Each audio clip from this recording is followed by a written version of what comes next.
وہ اللہ جس کے بارے میں رب کہتا ہے کہ وَعِندَهُ مَفَاتِحُ الْغَيْبِ لَا يَعْلَمُهَا إِلَّا هُوَ وَيَعْلَمُ مَا فِي الْبَرِّ وَالْبَحْرِ وَمَا تَسْقُطُ مِنْ وَرَقَةٍ إِلَّا يَعْلَمُهَا وَلَا حَبَّةٍ فِي ظُلُمَاتِ الْأَرْضِ وَلَا رَطْبٍ وَلَا يَابِسٍ إِلَّا فِي كِتَابٍ مُبِينٍ۔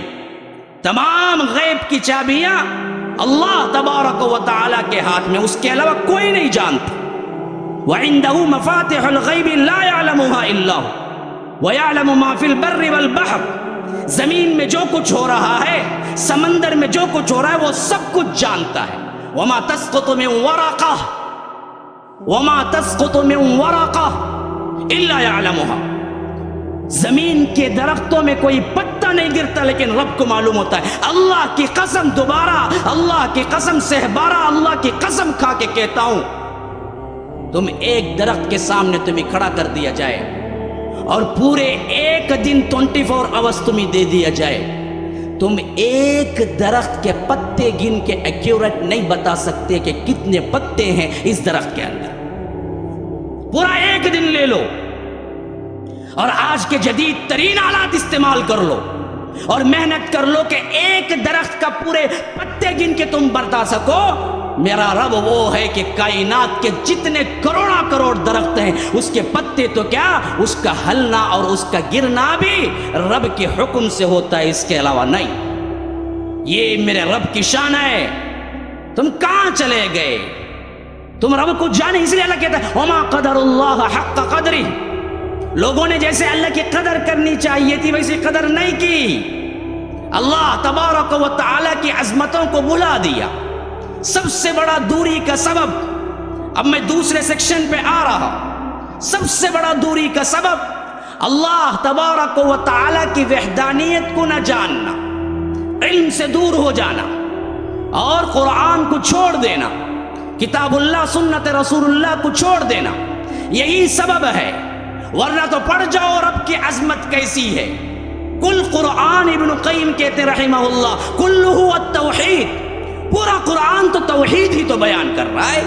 ایک ایک آیت میں توحید ٹپکتی ہے، ایک ایک آیت میں تمہیں رب کا مرتبہ بتلایا گیا ہے، وہ کون ہے، وہ کیسا ہے، اس کی سلطنت کیسی ہے۔ اور قرآن سے پوچھو کون ہے؟ اللہ کہتا ہے قل هو اللہ احد اللہ الصمد لم یلد ولم یولد ولم یکن له کفوا احد، کہو اللہ ایک ہے، احد ہے، واحد نہیں ہے۔ واحد ہوگا تو اثنان آئے گا، ثلاثہ آئے گا، اربع آئے گا، کہا کہ نہیں، اکتا ہے، ایک نہیں ہے بلکہ اکتا ہے، دو تا نہیں ہوگا، تین تا نہیں ہوگا، چار تا نہیں ہوگا۔ تو کہا کہ اللہ کون ہے؟ اللہ اکتا ہے۔ اللہ کون ہے؟ الصمد ہے۔ صمد کا مطلب کیا ہے؟ ہر عیب سے پاک، بے نیاز، کوئی عیب ہی نہیں ہے اس کے اندر۔ سبحان الذی اسری بعبدہ۔ اسی وجہ سے جب اللہ نے معراج کو لے کے گئے، اللہ کے رسول صلی اللہ علیہ وسلم کو اللہ معراج بلایا تو وہاں لفظ استعمال کیا سبحان۔ سبحان کا کوئی ترجمہ ہو نہیں سکتا، اتنے لوازمات اللہ نے اس سبحان کے اندر رکھے۔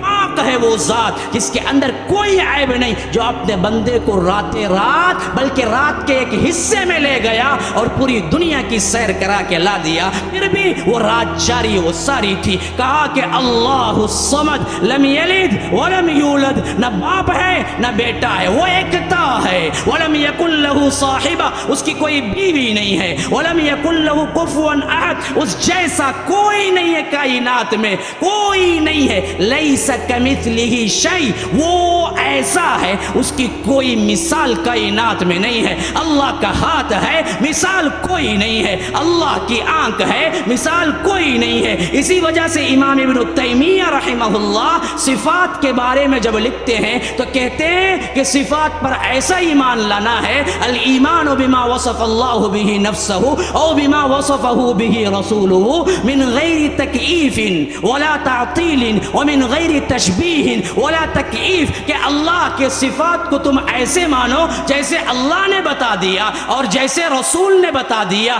نہ اس کے اندر تم تکییف کرو، تعطیل کرو، تشبیہ کرو، تمثیل کرو، مثال بھی نہ دو، بیکار بھی نہ قرار دو۔